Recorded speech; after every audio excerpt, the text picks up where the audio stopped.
Padre, del Hijo y del Espíritu Santo. Pongan la bondad de tomarse. Un par de avisos esta semana, Dios mediante, es viernes primero. Para quienes están haciendo sus comuniones reparadoras, hay que asistir el viernes, Santa Misa a las 7 de la tarde.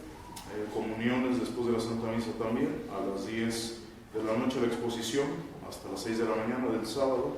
Por tanto, el jueves la misa es a las 8 de la mañana, como el resto de los días, o el viernes por la tarde. También el día jueves es 2 de febrero, el día de la Candelaria, el día jueves, así que vamos a tener las bendiciones de las candelas, de las velas, en las misas, como de costumbre, 8 de la mañana, 7 de la tarde. Y el viernes 3 es día de San Blas, así que la bendición de las gargantas, a la cual pedimos una intercesión de San Blas para pues que sane y que prevenga cualquier enfermedad de las vías respiratorias de la garganta. Entonces, igual las misas 7 de la tarde y 8 de la mañana no son días de precepto, pero sería muy bueno que asistamos a la Santa Misa por devoción. A nuestro Señor no hay que darle lo mínimo que nos pide. Hay que ser generosos. Dios no se deja ganar en generosidad con nosotros. Hay que ser generosos también con Él. Entonces, los días viernes 3 de febrero y jueves 2, las Santa Misas, 8 de la mañana, 7 de la tarde. Estamos en el cuarto domingo después de Epifanía y los textos correspondientes son los siguientes. La epístola se toma de San Pablo a los Romanos y dice: Hermanos, no debáis a nadie nada, sino amaos unos a otros, porque el que ama al prójimo cumplió la ley. Porque no adulterarás, no matarás, no hurtarás, no dirás falso testimonio, no codiciarás, y si hay algún otro mandamiento en esta sentencia, se haya resumido: amarás a tu prójimo como a ti mismo. La caridad no hace mal al prójimo, por lo tanto, la plenitud de la ley es la caridad. El Evangelio se toma de San Mateo y dice: En aquel tiempo, habiendo subido Jesús a una barca, siguiéndole sus discípulos, cuando de pronto se levantó en el mar la recia borrasca, hasta el punto de que la nave se veía cubierta por las olas, mas Jesús dormía. Acercáronse a él sus discípulos y le despertaron diciendo: Señor, sálvanos que perecemos. Díjoles Jesús: ¿por qué teméis, hombres de poca fe? Levantándose entonces mandó a los vientos y al mar, y siguióse gran bonanza. Entonces los discípulos maravillados decían: ¿quién es este para que los vientos y el mar le obedezcan? Hoy, queridos fieles, en esta Santa Misa, en los textos, en este Santo Evangelio, escuchamos este pasaje que es sumamente, o debería ser sumamente leccionador y esperanzador para el cristiano, para aquel hombre que se decide a seguir a Cristo en este mundo. Y vemos que después de que nuestro Señor despide al tropel de gente, esta muchedumbre que le seguía, la despide y se va con sus discípulos, se sube al arca y empieza a navegar. Y en ese ínter nuestro Señor se dispone a descansar. Pocas veces lo vemos descansando en el Evangelio, y si lo hace, algo bueno va a sacar de ello. Entonces vemos que se dispone a descansar nuestro Señor y se queda dormido. En ese ínter, como es normal, empieza una borrasca, empieza una tempestad dentro del mar, a la cual los marineros siempre le temían mucho, porque por demás era sabido que mataban gente, que los hacían no solo naufragar, sino que los mataban también. Los hacía, aunque no eran mares muy grandes donde ellos estaban, las borrascas sí lo eran, y los mataban. Entonces tenían ese temor y empieza a levantarse esta tempestad dentro del mar y empiezan a temer los discípulos de nuestro Señor.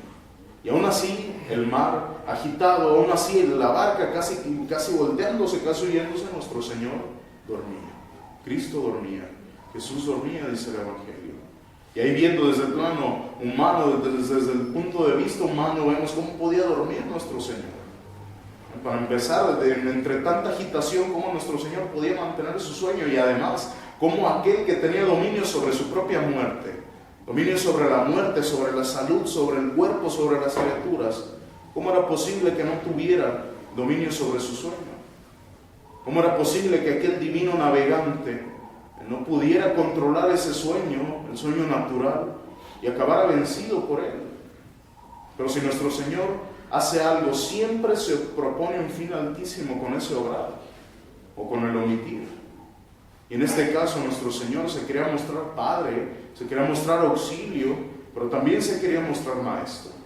El Maestro como los maestros de los atletas griegos, que sabían enseñar a doble ejercicio. Por una parte les enseñaban a sus alumnos a mantenerse imperturbables en los peligros, pero también moderados en los honores.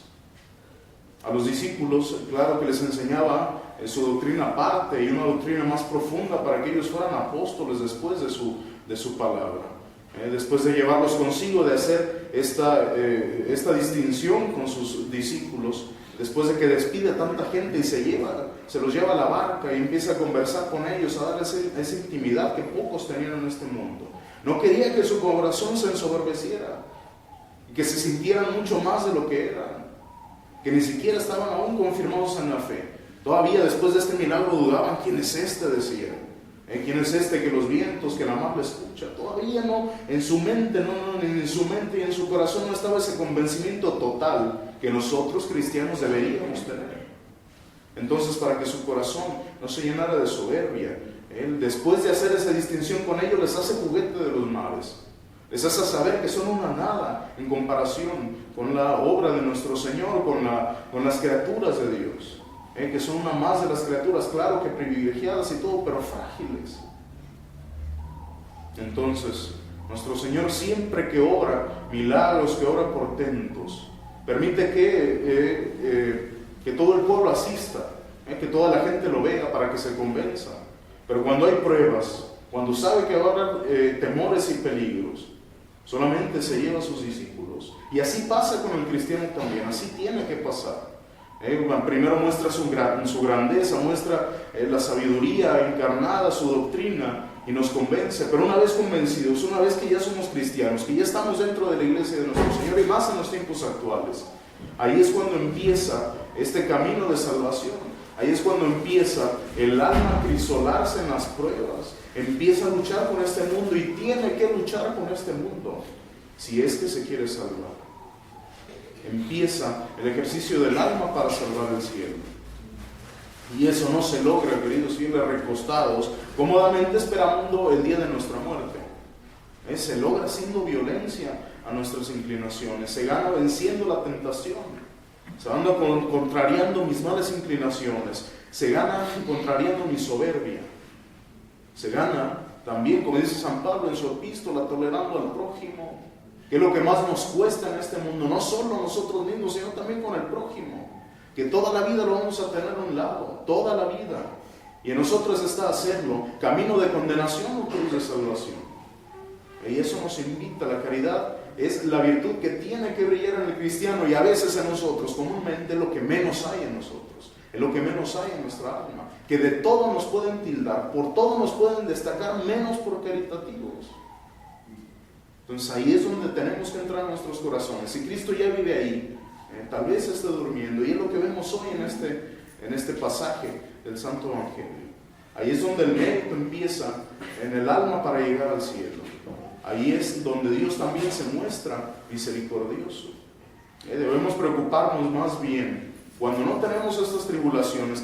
Qué difícil es para el hombre mantenerse imperturbable cuando el mundo se le echa encima. Cuando yo, por ser católico, me empiezan a señalar, me empiezan a segregar, empiezan a hablar de mí. Mira cómo viste, mira lo que no hace, hipócrita. Cuando queremos seguir este camino de virtudes que Dios nos ha dado, y nos empiezan a señalar cuánto cuesta. Y aun cuando tenemos errores, cuando no hemos cometido cosas malas, y nos señalan, nos cuesta también. Y ahí es donde tenemos que aprender a hacer esto camino de salvación. Tenemos que aprender a ofrecer a nuestro Señor en ello. Y debemos preocuparnos, les digo, más cuando Dios no manda estas tribulaciones. Porque ahí es donde Dios muestra que quiere salvarnos, por medio de estas turbaciones de la vida, que muestra como a Tobit, a cuántos personajes, a cuántas personas del Antiguo Testamento elegidos por nuestro Señor. Él les decía: bien, tú has sido electo ante los ojos de Dios, has hallado gracia ante Dios, has sido probado, has sido encontrado bueno ante los ojos de nuestro Señor, y por eso mismo te va a mandar pruebas. Por eso mismo va a permitir que la turbación llegue a tu alma, va a permitir que tu alma sea acrisolada por medio de estas pruebas. Y Cristo a los que más ama, nuestro Señor a los que más ama, es quien más empieza a acrisolar su alma. Y el alma no se acrisola, estamos sentados esperando a ver a qué hora nos salvamos. Entonces empieza nuestro Señor a mandar esas pruebas, empieza a mandar tristezas, penas, nos quita cosas que Él sabe que van a ser obstáculo para nuestra salvación. Y ahí es como vemos en San Pablo, como veíamos en el domingo tercero de Adviento, en este domingo de Gaudete, que humanamente hablando, como comentábamos, no tenía nada de qué alegrarse San Pablo. Estaba en la cárcel esperando la muerte, esperando esa sentencia de muerte. Todo parecía humanamente hablando estar perdido. Y ahí es donde empieza San Pablo a dar este grito de fusión, esta fusión de gozo de su alma. Empieza a decir este himno de gozo en Dios, alégrense hermano, les dice a los filipenses, alégrense, que se va a alegrar este hombre humanamente hablando. Pero ahí es donde sabía San Pablo que Dios estaba obrando la salvación en su alma por medio del crisol de las turbaciones. Entonces ahí es donde debemos clamar ante nuestro Señor y que troque esa tristeza humana que podemos sentir en un gozo sobrenatural, porque está obrando en nuestra alma la salvación. Y sabía que Cristo, que obraba la salvación por medio de ese crisol de las tribulaciones. Y dice el Evangelio que pese a todo esto, pese al temor de todos, pese a la agitación del mar, Cristo dormía. Nuestro Señor dormía. Siempre que obra un milagro, nuestro Señor suscita todas las circunstancias para que se quede grabado en el corazón de los que lo están viendo. No es que lo haga y que pase después y que quede olvidado. Nuestro Señor va largando su auxilio para sus discípulos, para que vean que cuanto mayor sea el peligro, mayor sea el temor, más grande va a ser el auxilio y más se va a grabar en los corazones de ellos. Entonces acobardó el corazón de los discípulos, se olvidaron que tenían ahí al Mesías, se olvidaron que tenían ahí a nuestro Señor y empezaron a temer el morir. Y cuando llegaron a ese punto, que ya no hallaban qué hacer, que no sabían qué hacer, pues vieron la muerte delante de sus ojos, es cuando nuestro Señor les atiende, cuando ellos claman y empiezan a razonar, pero aquí viene Cristo, Cristo está con nosotros. Y uno se puede preguntar, sí, ¿por qué dormía? Porque tal vez nuestro Señor, si no estuviera dormido, o los discípulos ni siquiera hubieran temido, o no le hubieran rogado que lo salvara, o tal vez ni siquiera hubieran creído que podía nuestro Señor tener potestad sobre el mar, sobre los vientos. Entonces ahí es cuando despiertan a nuestro Señor, le dicen, Señor, auxílianos que vamos a morir. Y Cristo, antes de reprender a la mar, empieza a reprenderles a ellos. Hombres de poca fe, les dice. Hombres de poca fe. ¿Qué temen si Cristo está con nosotros? ¿Qué tememos si Cristo está en nuestra alma? A la muerte, muero en gracia, voy al cielo. A perder todo lo que he hecho en esta vida, lo que he construido, lo que he ganado, lo que he guardado. Si lo pierdo aquí, gano la riqueza de las riquezas que es el cielo. ¿A qué tememos si Cristo está con nosotros? ¿A qué tememos si Cristo mora en nuestra alma? Por eso también nosotros dormimos en esta vida y necesitamos experimentar el auxilio divino de nuestro Señor. Y eso no se hace en medio de la calma, en medio de la riqueza, en medio de la paz.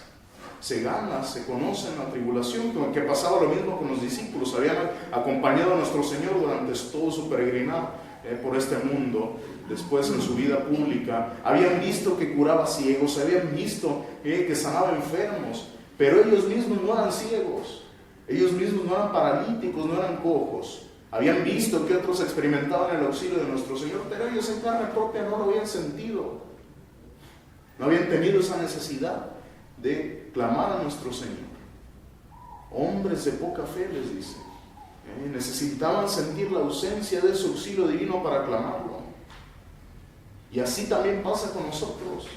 Si estamos muy tranquilos, pasando por aguas tranquilas de la vida, pasando, ¿cuándo vamos a sentir la necesidad de Dios?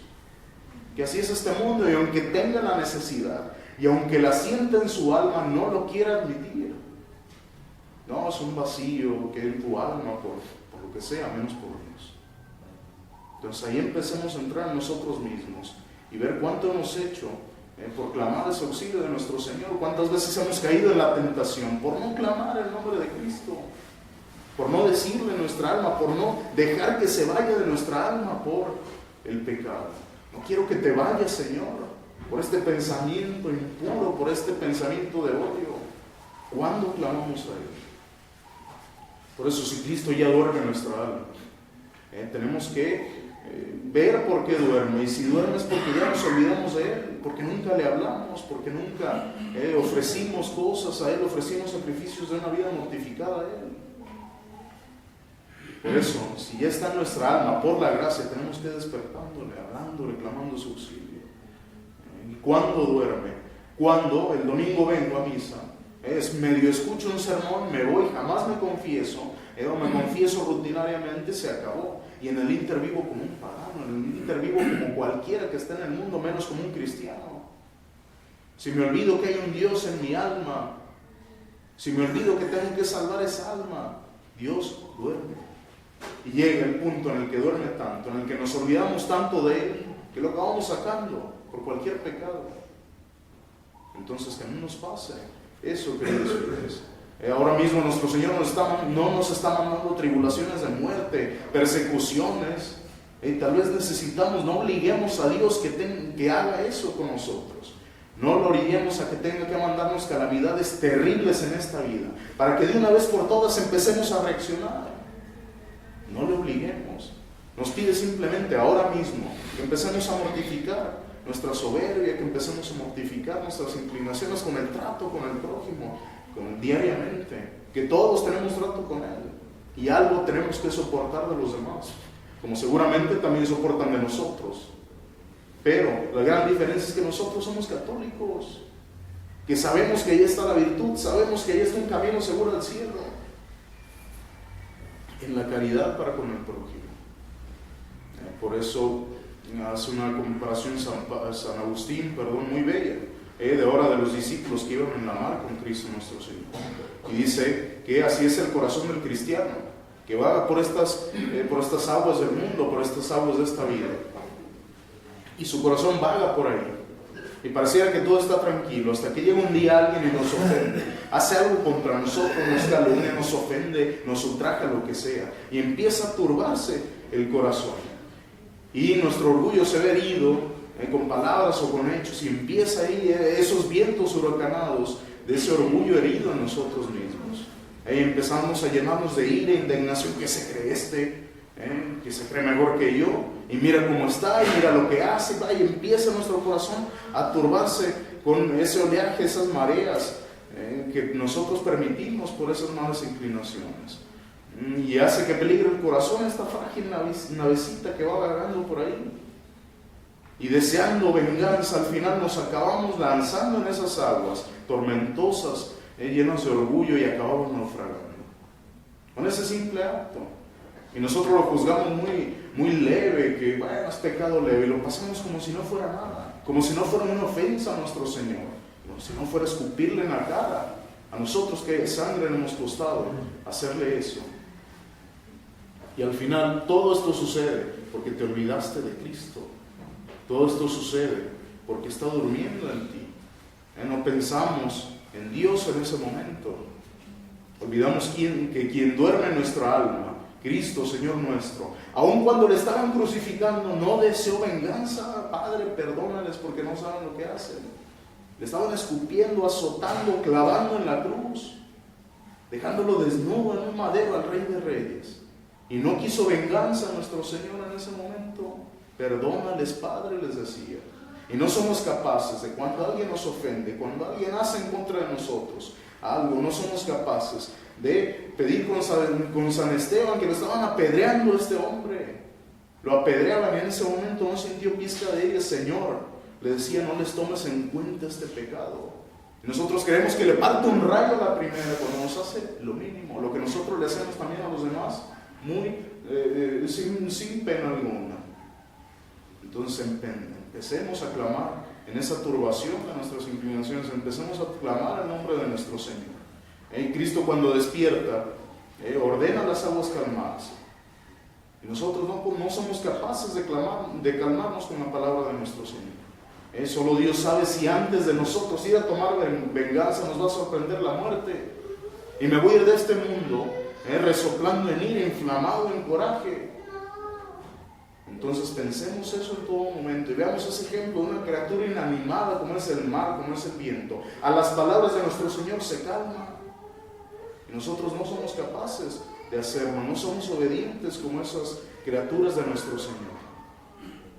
Por eso, que esas aguas apaciguadas sea así nuestro corazón como ellas. Este mundo lo vamos a pasar ya con toda esa gente que nos hace mal, toda esa gente que vive tratando de hacernos caer.